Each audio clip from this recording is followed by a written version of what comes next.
بسم اللہ الرحمن الرحیم۔ گمنام ہیرو کے معزز ناظرین السلام علیکم۔ دوستو لائک ضرور کر دیا کریں، شکریہ۔ آئیے چلتے ہیں کہانی کی طرف۔ ڈینی کو یقین آ گیا کہ وہ سچ بول رہا تھا۔ اس کے بارے میں قائم کیے ہوئے نظریات اسے بے بنیاد نظر آنے لگے تھے اور اسے افسوس ہو رہا تھا کہ اس نے بلا وجہ ہی اس کے پیچھے لگ کر وقت کے ساتھ ہی اپنی توانائی بھی برباد کی۔ مقرب خان مجھے ساتھ ملا لیتا تو دونوں بہت فائدے میں رہتے، سلطان شاہ کہہ رہا تھا۔ وہ پشاور کا رہنے والا تھا۔ میرا گاؤں قبائلی علاقے میں ہے، وہاں میرے چچا کا لڑکا لیبارٹری چلا رہا ہے، اس سے گورے مال لے جاتے ہیں۔ ہم لوگ بھی ہیروئن لا کر یہاں بیچتے تو بہت نفع ملتا۔ ڈینی چونک پڑا۔ تم ہیروئن بنانے والوں سے واقف ہو؟ بس چچا کے لڑکے کو جانتا ہوں، سلطان شاہ نے صاف گوئی سے کام لیتے ہوئے کہا۔ سنا ہے کہ یہ بہت ٹیڑھا کام ہے۔ مومن خان افریدی نے پہلی فیکٹری لگائی تو بہت مال برباد کیا، پھر 30,000 تنخواہ پر جرمنی سے ایک آدمی کو بلایا تو کام قابو میں آیا۔ سنا ہے کہ اب تو کئی لیبارٹریاں کھل گئی ہیں۔ شہر میں کوئی ٹھکانہ ہے تمہارے پاس؟ ڈینی نے سوال کیا۔ اپنے اوصاف کی بنا پر سلطان شاہ اسے کام کا آدمی نظر آ رہا تھا۔ پٹھان کالونی میں ایک رشتہ دار رہتا ہے، مگر تم یہ کیوں پوچھ رہے ہو؟ اس نے تجسس آمیز لہجے میں سوال کیا۔ میں تم سے کام لینا چاہتا ہوں۔ عیسیٰ خان سے تمہارا کیا فیصلہ ہوا؟ نوکری ختم کر کے ملک جا رہا ہوں۔ اس نے مجھے 1000 روپے دیے ہیں۔ اور تنخواہ کیا ملتی تھی؟ اس سے روٹی اور سونے کی جگہ کے ساتھ 700 ملتے تھے، سلطان شاہ نے بتایا۔ تو پھر آج سے خود کو 1000 روپے پر ملازم سمجھو۔ ڈینی نے اس کے بائیں شانے پر ہاتھ مارتے ہوئے کہا۔ کام کیا ہوگا؟ سلطان شاہ نے مسرت امیز لہجے میں سوال کیا۔ وقت آنے پر بتا دیا جائے گا۔ ڈینی نے کار ایک طرف روک دی اور جیب سے 1000 روپے کے نوٹ نکال کر اسے تھما دیے۔ یہ تمہاری پیشگی تنخواہ ہے، اب تمہیں شہر سے بھاگنے کی ضرورت نہیں، تمہارے دشمنوں سے میں خود نمٹ لوں گا۔ مگر میں تم سے کیسے مل سکوں گا؟ سلطان شاہ نے نوٹ اپنی جیب میں منتقل کرتے ہوئے سوال کیا۔ اس کی ضرورت ہی پیش نہیں آئے گی، ڈینی نے کہا۔ پرسوں دوپہر کے 12 بجے سول اسپتال کے گیٹ پر مل کر اپنا پتہ بتا دینا، اگلا پروگرام وہیں بتاؤں گا۔ سلطان شاہ نے گرم جوشی کے ساتھ ڈینی سے ہاتھ ملایا اور کار سے اتر گیا۔ ڈینی سوچ رہا تھا کہ وہ جس کے قتل کا منصوبہ بنا کر دفتر سے اٹھا تھا، اسے اپنے نمک خواروں میں شامل کر کے گھر لوٹ رہا تھا۔ دراصل اس نے سلطان شاہ میں دلیری اور وفا کی خوبیاں محسوس کر لی تھیں اور اندازہ لگایا تھا کہ باہر کا وہ آدمی سکندر علی کے خلاف مہم میں اس کا جان نثار ساتھی ثابت ہو سکے گا، جبکہ مقامی طور پر وہ کسی کو اعتماد میں نہیں لینا چاہتا تھا، کیونکہ کچھ پتہ نہیں تھا کون کس کے لیے کام کر رہا تھا۔ سکندر علی اس وقت شکست کی تصویر بنا اپنی خوابگاہ میں مسحری پر نیم دراز تھا اور اس کی خوبصورت سیکرٹری بستر کے قریب ہی ایک کرسی پر بیٹھی اس کے لیے اسکاچ کا گلاس تیار کر رہی تھی۔ اس قدر اداس کیوں ہو ڈارلنگ؟ سیکرٹری نے گلاس ایک ادا سے اس کی طرف بڑھاتے ہوئے محبت آمیز لہجے میں کہا۔ میں بکھر رہا ہوں رکشی۔ بوجھل فضا میں اس کی اداس اور خوابناک آواز ابھری۔ ایسا معلوم ہو رہا ہے جیسے میری ذات میں ٹوٹ پھوٹ کے عمل کا آغاز ہو چکا ہے۔ 2 دن گزر گئے ہیں، بے خواب راتیں میں نے بستر پر پہلو بدل بدل کر گزاری ہیں، لیکن چند گھڑی کے لیے سکون کی نیند نہیں سو سکا۔ تم اسے ذاتی توہین سمجھ رہے ہو؟ چوریاں تو بڑے بڑے سورماؤں کے یہاں ہو جاتی ہیں اور وہ کچھ نہیں کر پاتے۔ پھر اس رات تم گھر پر بھی تو نہیں تھے۔ یہی غنیمت ہے کہ یہ کمرہ اس کی دست بر سے محفوظ رہا۔ چور کسی کی آبرو پر ہاتھ نہیں ڈالتے۔ وہ اندر سے دکھی معلوم ہو رہا تھا۔ اس کا ایک ایک لفظ اندرونی کرب میں ڈوبا ہوا تھا۔ اس نے میری چھت کے نیچے تم پر ہاتھ ڈالا، یہ میرے لیے بدترین گالی ہے۔ شاید تم اسے نہ سمجھ سکو کیونکہ تم ملکیت کے تصور سے نہ آشنا ہو۔ پھر وہ تمہارے کمرے سے ہر قیمتی چیز لے گیا، مگر تمہارے سائڈ ٹیبل کی دراز میں پڑا ہوا ٹرانسمیٹر چھوڑ گیا۔ جاہل اور بے خبر تھا تو اسے کوئی قیمتی چیز سمجھ کر لے جاتا، سمجھدار تھا تو اسے چھوڑنا ہی نہیں چاہیے تھا۔ وہ اسے کیوں چھوڑ گیا؟ اپریٹس غائب ہوتا تو شاید میں اتنا پریشان نہ ہوتا جتنا اب ہوں۔ ہو سکتا ہے کہ اس نے اسے بے وقت جیبی ریڈیو سمجھ کر نظر انداز کر دیا ہو۔ وہ نرم اور تشفی امیز لہجے میں بولی، پھر ہچکچاتے ہوئے بات جاری رکھی۔ شاید میں نے اپنے بارے میں تمہیں بتا کر بلا وجہ پریشان پریشان کیا، تم میرے ماضی سے اچھی طرح واقف ہو، نہ میں پہلے عزت دار تھی نہ اب تمہاری بیوی ہوں، یہی سوچ کر تمہیں صبر کر لینا چاہیے۔ بکواس مت کرو رکشی، وہ اتنے تیز لہجے میں گرایا کہ وہ کانپ اٹھی۔ تمہارا ماضی ضرور تمہارا اپنا تھا، مگر اب میں تمہارے ایک لمحے کا مالک ہوں۔ ماضی کے حوالے سے نہ تمہاری غلطی معاف کروں گا نہ کسی کا تصرف برداشت کر سکتا ہوں۔ رکشی درست کہہ رہی تھی کہ وہ کبھی بھی آبرومند نہیں رہی تھی، مگر سکندر علی نے اسے دیکھا تو پسند کر بیٹھا۔ پھر اتفاق کے اوپر والوں نے بھی اسے رکشی کو اپنے ساتھ رکھنے کا مشورہ دیا اور وہ اس کے گھر میں منتقل ہو گئی۔ وہ سکندر علی کے ہر روپ سے واقف تھی، لہذا اس نے اپنی آسانی کے لیے اسے سیکرٹری مقرر کر لیا، مگر اس کا مزاج آمرانہ تھا۔ وہ اپنے تصرف میں آئی ہوئی ہر جاندار اور بے جان چیز کے بارے میں بہت حساس تھا اور اس بارے میں ذرا بھی نرمی نہیں دکھاتا تھا۔ چوری کی پر اسرار واردات نے اسے بری طرح ہلا کر رکھ دیا تھا۔ اگر اسے اپنے اور تنظیم کے غیر قانونی مفادات کا پاس نہ ہوتا تو وہ سارے وسائل داؤ پر لگا کر بھی چور کا سراغ لگانے سے منہ نہ موڑتا، لیکن یہ چوٹ اسے خاموشی سے برداشت کرنی پڑی۔ چور کی تلاش تو کجا، وہ پولیس سے رجوع کرنے کی ہمت بھی نہ کر سکا۔ برسوں کی بنی بنائی ساکھ اسے خطرے میں نظر آ رہی تھی اور تابوت کی آخری کیل کسی بھی لمحے جڑی جا سکتی تھی۔ اس نے ریسٹ واچ پر نگاہ ڈالی جو شام کے 5:30 بجا رہی تھی اور 9 بجے سے پہلے اسے ایک اہم پیغام ملنے والا تھا، جس کے انتظار میں وہ کھڑکیوں پر دبیز پردے کھینچے کمکموں کی دھیمی روشنی میں شراب سے دل بہلا رہا تھا۔ اس نے سوچا کہ D1 گھر پہنچ چکا ہوگا، لہذا اس کے حصے کا کام نمٹا ہی لیا جائے، اور اس نے اشارہ کیا اور رکشی نے ڈبل فریکوینسی ٹرانسمیٹر اس کی طرف بڑھا دیا۔ سکندر علی نے اب ایریل باہر نکال کر اپریٹس آن کیا اور بٹن دبا کر اپریٹس کا سبز بلب آن کر دیا۔ اب وہ اسی فریکوینسی پر D1 سے بات کر سکتا تھا کہ کوئی تیسرا ان کی گفتگو نہ سن سکے۔ It is B4 calling D1 over، اس نے خوابناک آواز میں کہا اور چند ہی ثانیوں میں دوسری طرف سے جواب مل گیا۔ تمہیں ٹھیک 9:30 بجے جیوا ہاؤس پہنچنا ہے ڈینی۔ اوکے باس، دوسری طرف سے مستعدانہ جواب ملا۔ D1 سے کوشش کے باوجود رابطہ قائم نہ کر سکا۔ سر پتہ نہیں یہ اس کے ساتھ کیا واقعہ پیش آیا ہے، شاید آپ کے تو علم میں ہو، بے خبر رہ کر ہم زندہ نہیں رہ سکتے۔ سکندر علی نے خوابناک لہجے میں کہا، وہ تمہارا اچھا کارکن تھا، اپنی غلطی سے مارا گیا، اب اسے بھول کر اس کا بدل تلاش کرنے کی کوشش کرو۔ سب لوگ اسی کو روتے رہیں گے تو خود بھی اس سے جا ملیں گے۔ اوور، میں صرف یہ جاننا چاہ رہا تھا سر کہ اس کی موت کے سلسلے میں ہمیں تو کوئی قدم نہیں اٹھانا۔ اوور، کچھ نہیں۔ وہ بائیں ہاتھ کی انگلیوں سے اپنی پیشانی سہلاتے ہوئے بولا، جو کچھ ہوا اچھی طرح میرے علم میں ہے، یہ غیر ضروری ہے، اسے یہیں ختم سمجھو۔ تمہیں ٹھیک 9:30 بجے جیوا ہاؤس پہنچنا ہے۔ عمارت ویران اور مقفل ہے، پھاٹک کے ذیلی دروازے سے کنڈی لگی ہوئی ہے، اسے کھول کر تم اندر جاؤ گے تو اندر کے داہنے گوشے میں رکھے ہوئے کیکٹس کے گملے میں چابیوں کا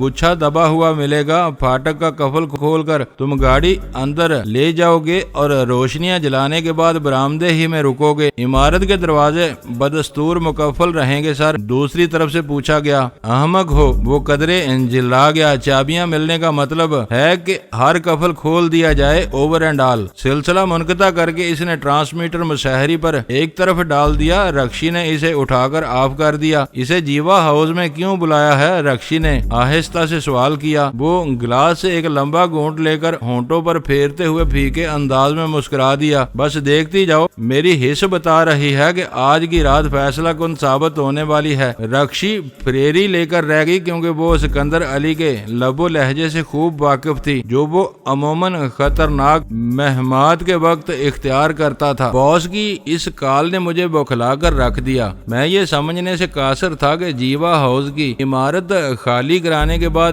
میری وہاں طلبی کا کیا جواز تھا۔ اگر وہاں بلائے جانے کا تعلق تنظیم کے عام امور سے تھا تو محافظوں کو رخصت کرنے کی سرے سے ضرورت ہی نہیں تھی۔ اس سے پہلے بھی جیوا ہاؤس میں کسی غیر معمولی تبدیلی کے بغیر اہم ترین کام سر انجام دیے جا چکے تھے، مگر اس بار انداز ہی کچھ بدلا ہوا تھا۔ میرے دل میں چور تھا کیونکہ میں رات کی سیاہی سے فائدہ اٹھا کر سکندر سکندر علی کے مکان میں واردات کا ارتکاب کر چکا تھا اور اس راز سے بھی آگاہ ہو چکا تھا کہ باس B4 اور سکندر علی ایک ہی شخصیت کے 3 نام تھے، تو کیا چوری کے سلسلے میں سکندر علی کو میری ذات پر شبہ ہو گیا تھا؟ میں نے سوچا اور میرے بدن میں سنسنی کی لہر سرایت کر گئی۔ اگر میرا یہ خدشہ درست تھا تو جیوا ہاؤس میرے لیے چوہے دان تیار کیا گیا تھا، وہاں رہنے والوں کو ہٹا دیا گیا تھا، جہانگیر کو بھی اس عمارت سے دور رہنے کا حکم دیا جا چکا تھا، جس کا واضح مطلب تھا کہ ان 2 دنوں میں اس عمارت میں جو کچھ ہوتا اس کا کوئی گواہ نہ ہوتا۔ اگر سکندر علی میری طرف سے شکوک میں مبتلا ہو ہی گیا تھا تو یقینی طور پر مجھے جیوا ہاؤس بلا کر خاموشی سے اپنا قیدی بنانا چاہتا تھا، تاکہ کسی کی مداخلت کے خطرے کے بغیر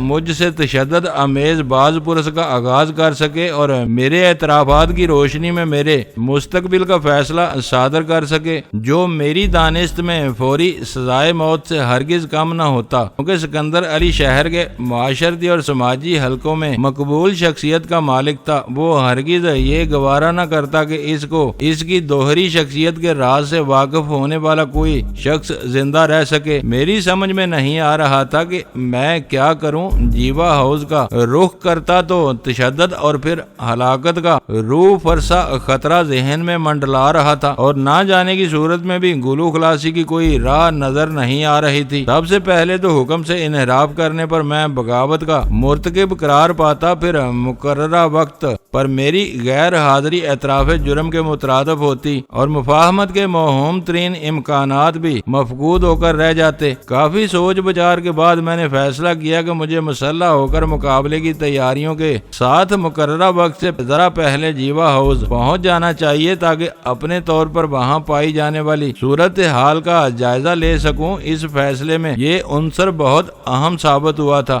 کہ اگر میری طلبی کسی اہم تنظیمی معاملے سے ہی متعلق تھی تو جیوا ہاؤس نہ جا کر میں خود کو بلا وجہ مشتبہ بنا لیتا، اور اگر سکندر علی کی نیت میں کوئی فطور آ گیا تھا تو وہاں نہ جانے کے باوجود میں خود کو انتقامی کارروائیوں کا نشانہ بننے سے نہیں بچا سکتا تھا۔ سارا انحصار بس اس بات پر تھا کہ میں کس حد تک مدافعت اور جوابی کارروائی کا اہل تھا۔ جب سے میں ہیروین کے برآمدی معاملات میں ملوث ہوا تھا، مجھے جہانگیر، طارق اور نادر سے الگ رہنے کا حکم ملا ہوا تھا، اور میں نے فون پر بھی ان میں سے کسی سے رابطہ قائم نہیں کیا تھا۔ البتہ D1 کے طور پر باس کی غیر حاضری میں جہانگیر سے رپورٹ لیتا اور ہدایت جاری کرتا رہا تھا۔ نادر سے کبھی بھی میں نے ذہنی ہم آہنگی محسوس نہیں کی تھی۔ اس سے مراسم بڑھنے کی بڑی وجہ یہ تھی کہ وہ جہانگیر اور طارق کا گہرا دوست تھا اور ان کے ساتھ ہر کام میں شریک ہوتا تھا۔ طارق بیچارہ مارا جا چکا تھا،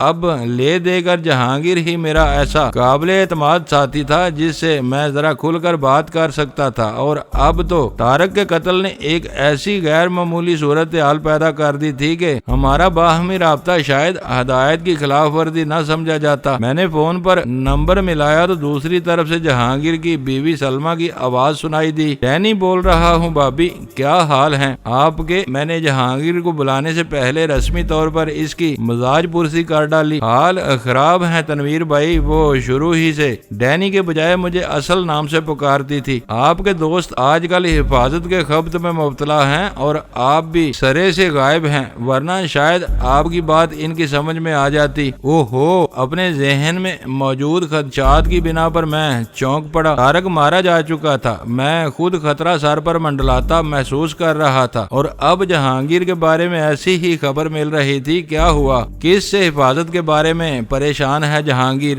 مجھے تو کچھ بتاتے ہی نہیں۔ ایک گہرے سانس کے بعد اس کی آواز ابری۔ کچھ گمنام دشمن پیدا ہو گئے ہیں جن کی وجہ سے گھر کو قلعہ میں تبدیل کر دیا ہے۔ پہلے مسلح محافظ رکھے اور اب 2 منحوس صورت کتوں کا بھی اضافہ ہو گیا ہے، جن کی وجہ سے میرا تو لان پر ٹہلنا تک بند ہو گیا ہے۔ ذرا فرصت ہو تو آپ خود یہاں آ کر تماشا دیکھیں۔ اس وقت بھی کتوں کے رکھوالے سے باتیں کر رہے ہوں گے۔ یہ تو عجیب بات بتا رہی ہیں آپ۔ میں فکر مندانہ لہجے میں بولا، موقع ملا تو ابھی آتا ہوں، پہلے آپ ذرا جہانگیر سے میری بات کرا دیں۔ آپ ہولڈ کریں، میں دیکھتی ہوں کہ وہ کہاں ہیں۔ لائن پر سکوت چھا گیا اور میرے ذہن میں شیطانی چرخا چل پڑا۔ میں سوچ رہا تھا کہ کہیں نادر بھی ایسے ہی حالات سے دو چار نہ ہو، شاید سکندر علی کو ہم چاروں سے کوئی خطرہ لاحق ہو گیا تھا اور وہ ہمیں ایک دوسرے سے الگ کر کے ٹھکانے لگانے پر تل گیا تھا۔ طارق کے قتل کے حالات سامنے نہیں آئے تھے، مگر چند روز قبل اس کے احاطے میں مقرب خان کے پراسرار قتل سے یہ ثابت ہو چکی تھی کہ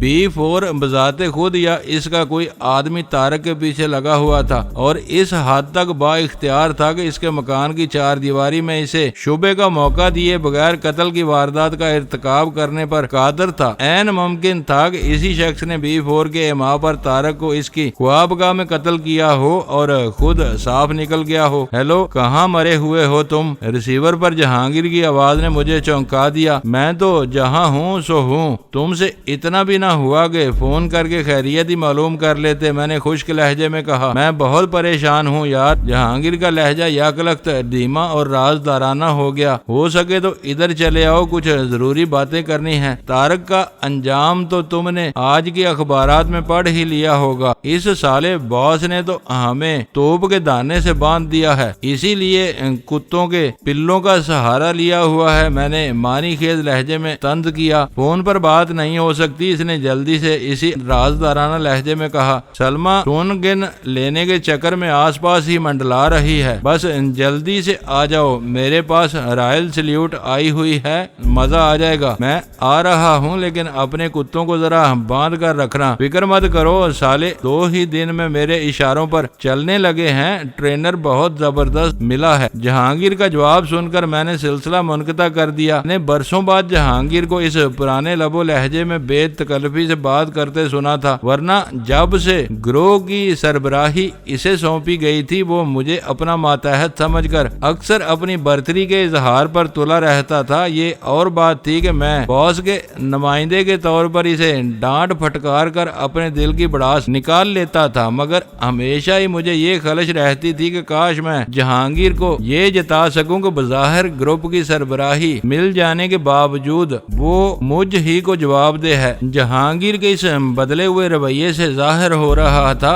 برے حالات سے دو چار تھا اور اپنی مشکلات سے نجات کی تلاش کرنے کے لیے مجھ سے پرانے جگری مراسم کی تجدید پر تلا ہوا تھا۔ میرے لیے جہانگیر کے تفکرات سے زیادہ اہم بات یہ تھی کہ میں خود پریشان تھا اور اپنے دل کا بوجھ ہلکا کرنے کے لیے مجھے کسی ہمراز کی ضرورت تھی، لہذا میں بھرا ہوا پستول ساتھ لے کر فوراً ہی جہانگیر کی طرف روانہ ہو گیا۔ میرا ارادہ تھا کہ جہانگیر کے گھر سے سیدھا جیوا ہاؤس کی طرف روانہ ہو جاؤں گا۔ جہانگیر کے مکان کے احاطے میں دور ہی سے چراغاں میرا ماتھا ٹھنکا، پھر فاٹک پر ہیڈ لیمپس کی روشنیاں پڑتے ہی اس کے برابر والے چھوٹے دروازے سے ایک رائفل بردار شخص باہر آیا۔ میں نے ہیڈ لیمپس گل کر دیے۔ رائفل بردار محافظوں نے دور سے عقابی نظروں سے کار کے اندرونی حصے کا جائزہ لیا اور پھر اندر غائب ہو گیا۔ اگلے ہی لمحے میری کار کے لیے فاٹک کھول دیا گیا۔ میں کار اندر پورچ تک لیتا چلا گیا۔ احاطے کی دیوار کے ساتھ آہنی کھمبوں پر لگے ہوئے سارے ہی بلب روشن تھے اور اس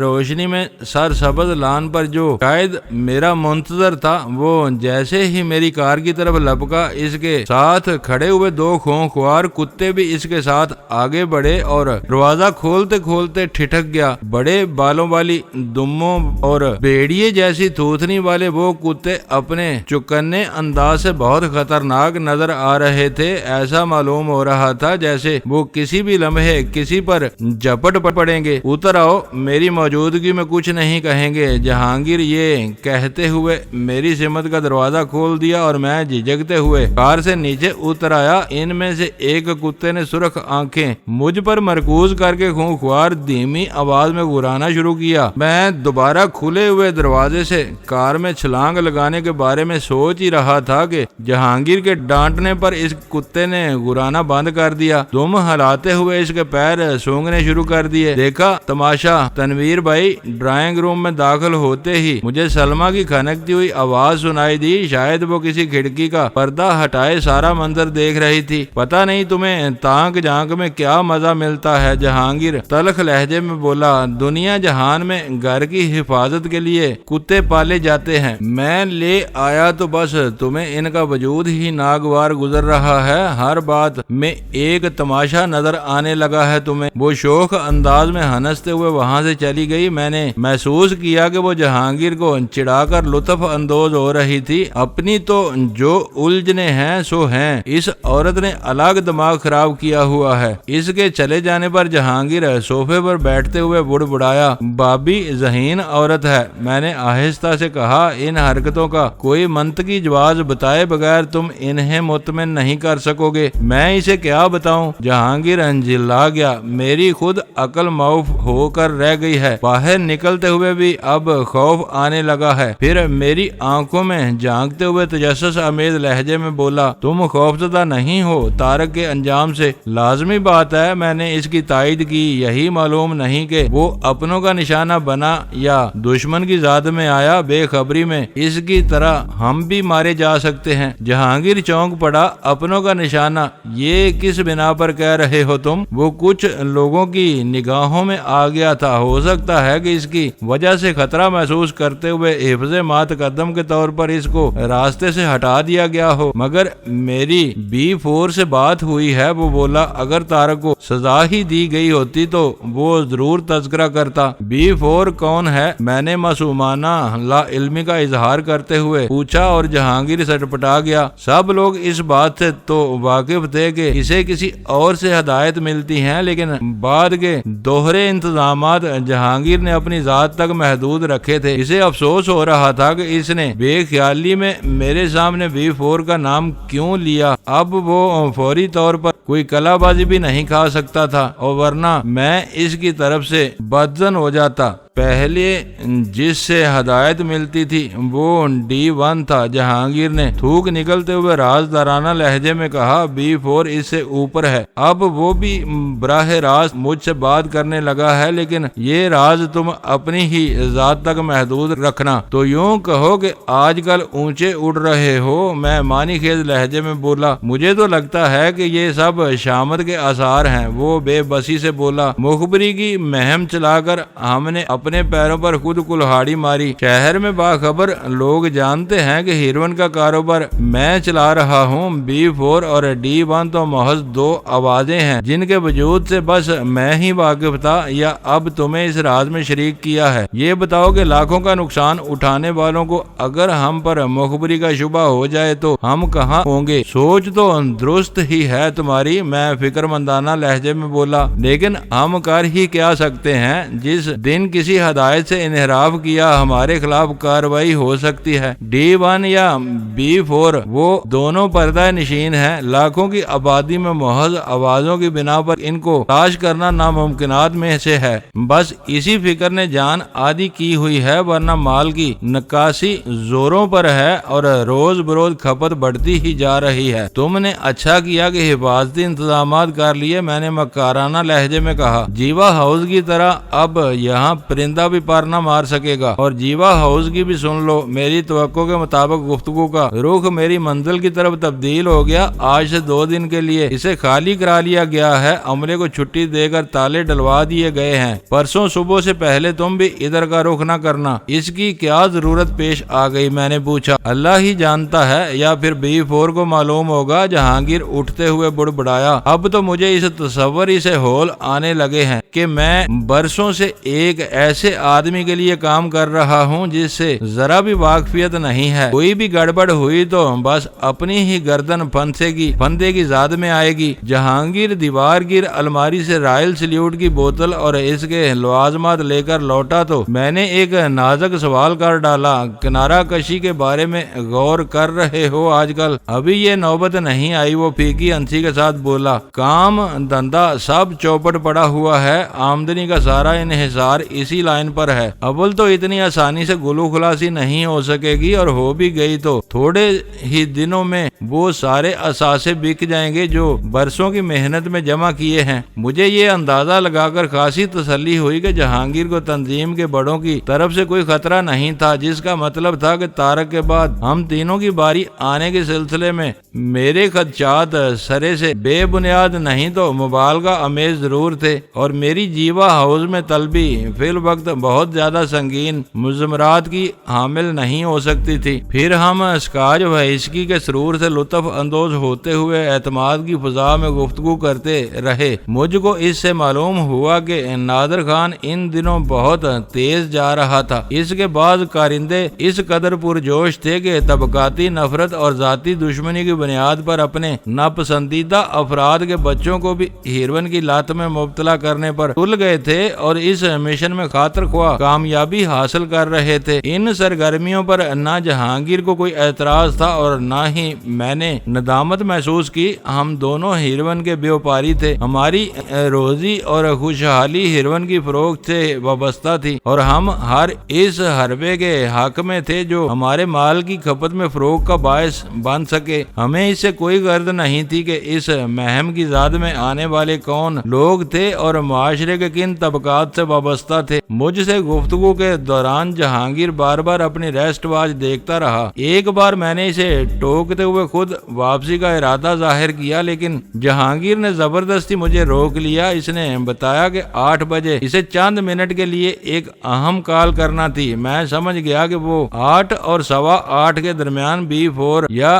D1 کے پیغام کا انتظار کرنے کے لیے تخلیے میں جانے کا جواز پیدا کر رہا تھا۔ پھر 8 بجنے میں 5 منٹ پر جہانگیر معذرت کرتے ہوئے اٹھ گیا۔ اس کے جاتے ہی میں نے بھی اٹھنے کا ارادہ کیا۔ میرا اپریٹس میری جیب میں موجود تھا اور میں پیٹ کی خرابی کے بہانے قریبی باتھ روم میں بند ہو کر B4 اور جہانگیر کی متوقع گفتگو سننا چاہتا تھا، لیکن اچانک ہی سلمہ کی آمد نے مجھے بیٹھے رہنے پر مجبور کر دیا۔ شاید وہ آس پاس ہی منڈلا رہی تھی اور جہانگیر کو جاتے ہوئے دیکھ کر موقع غنیمت سمجھ کر مجھ سے بات کرنے کے لیے اندر آ گئی تھی۔ کچھ بتایا انہوں نے آپ کو؟ سلمہ نے اندر داخل ہوتے ہی بلا کسی تمہید کے پرتجسس لہجے میں سوال کیا۔ کچھ نہیں، میں نے مایوسانہ لہجے میں کہا۔ پھر سلمہ سے فون پر سنی ہوئی بات دہراتے ہوئے بولا، وہی گمنام دشمنوں والا قصہ ہے، بہت پریشان ہے بیچارہ، کوئی سامنے ہو تو کچھ کاروائی بھی کی جائے۔ اب اپنا گھر مضبوط کرنے کے علاوہ اور کیا کیا جا سکتا ہے؟ آپ کو کچھ نہیں معلوم؟ سلمہ جوشیلے لہجے میں بولی۔ جہانگیر کو سب معلوم ہے مگر وہ کسی کو کچھ نہیں بتاتے۔ پہلے کسی کریہا آواز والے کے فون آتے رہتے تھے، وہ مجھ سے بھی بدتمیزی سے اور گھراتے ہوئے لہجے میں بات کرتا تھا، مگر جہانگیر اس سے بات کرتے ہوئے ادھر ہو جاتے تھے، سر کہتے ہوئے منہ سوکھتا تھا۔ مجھے کبھی اس کا نام نہیں بتایا، بس یہ کہہ کر ٹال دیتے تھے کہ وہ ایک بڑا افیسر ہے۔ جب سے اس کا فون آنا بند ہوا ہے یہ پریشان رہنے لگے ہیں، تو پورا یقین ہے کہ وہی بیڑیا ان کی پریشانیوں کا ذمہ دار ہے۔ سلمہ کی گفتگو میرے لیے چونکا دینے والی تھی۔ بظاہر ایک سیدھی سادی گھریلو خاتون تھی، لیکن اپنے شوہر کے معاملات اس کی نظر بہت گہری تھی۔ جب تک باس خود جہانگیر سے رابطہ کرتا تھا سارے معاملات فون پر ہی طے پاتے تھے، اور میں آواز بدل کر جہانگیر کو احکامات جاری کرتا تھا۔ اس دوران میں کئی بار ایسا ہوا کہ نمبر ملنے پر میں نے سلمہ کی آواز سنی۔ ایسے مواقع پر گفتگو محدود رکھنے کے لیے میں درست لہجہ ہی اختیار کرتا تھا۔ اگر اس بنا پر وہ مجھے بیڑیے کے لقب سے یاد کر رہی تھی تو میری دانست میں پوری طرح حق بجانب تھی، لیکن اسے یہ علم نہیں تھا کہ فون کا استعمال ترک کرنے کے بعد ٹرانسمیٹر ریسیور کا استعمال شروع ہو گیا تھا، اور اس کا شوہر ایک کے بجائے 2 تندخو افسران کے چنگل میں پھنس گیا تھا۔ اس وقت تک کچھ نہیں کہا جا سکتا جب تک جہانگیر زبان نہ کھولے۔ یہ کہتے ہوئے میں صوفے سے اٹھ گیا۔ سلمہ بھی 2 قدم پیچھے سرکی، اس کی نگاہوں میں لہجہ بھر کے لیے عجیب سی امید بری چمک ابھر کر معدوم ہو گئی تھی۔ بیٹھیے نا، آپ کیوں اٹھ گئے؟ وہ دوپٹہ درست کرتے ہوئے بوکھلائے ہوئے لہجے میں بولی۔ ذرا باتھ روم میں جاؤں گا، میں خفت امیز لہجے میں بولا۔ پیٹ میں کچھ گڑبڑ سی محسوس ہو رہی ہے۔ یہ در حقیقت ایک بہانہ تھا، اصل بات یہ تھی کہ سلمہ کے تیز مشاہدے کا علم ہو جانے کے بعد میں اس وقت ایک لمحے کے لیے بھی وہاں نہیں ٹھہرنا چاہتا تھا۔ اگر اس وقت آپریٹس پر کال موصول ہونے کا اشارہ ملتا تو اس آواز پر سلمہ میرے بارے میں بھی شبہات میں مبتلا ہو سکتی تھی۔ اس آپریٹس میں ایک اچھائی یا خرابی تھی کہ اگر B4 یا جہانگیر میں سے کوئی ایک دوسرے کے لیے پیغام نشر کرتا تو اس صورت میں بھی مجھے اشارہ موصول ہوتا اور میں سرخ بتی والی فریکوینسی پر آپریٹس آن کر کے ان کی گفتگو سن سکتا تھا۔ سلمہ میرے راستے سے ہٹ گئی۔ میں نے محسوس کیا کہ اس کے چہرے پر مایوسی کی ایک لہر سی دوڑ گئی تھی۔ شاید میرا رویہ یا جواب اس کی توقع کے مطابق نہیں تھا۔ میں تقریباً 10 منٹ تک باتھ روم میں بند رہا لیکن میرا آپریٹس بالکل بے جان رہا اور میں باہر آ گیا۔ ڈرائنگ روم میں رائل سلیوٹ کی بوتل 2 خالی گلاس سمیت موجود تھی اور سلمہ شاید میرے انتظار سے اکتا کر واپس جا چکی تھی۔ میں شراب کے معاملے میں بلا نوش تھا، پھر سامنے رائل سلیوٹ جیسی دھیمی آنچ موجود ہو تو میں پے در پہ کئی جام پی کر بھی اپنے حواس سے پوری طرح کام لے سکتا تھا، لیکن میں جانتا تھا کہ خطرناک مواقع پر حواس کا بحال ہونا ہی کافی نہیں ہوتا بلکہ جسمانی پھرتی بھی ضروری ہوتی ہے۔ لہٰذا میں نے جہانگیر کی غیر حاضری میں ایک چھوٹا پیگ لینے پر ہی اکتفا کیا تاکہ 9:30 بجے جب میں جیوا ہاؤس پہنچوں تو اپنی ذہنی اور جسمانی صلاحیتوں کو بھرپور طریقے پر بروئے کار لانے کے قابل ہوں۔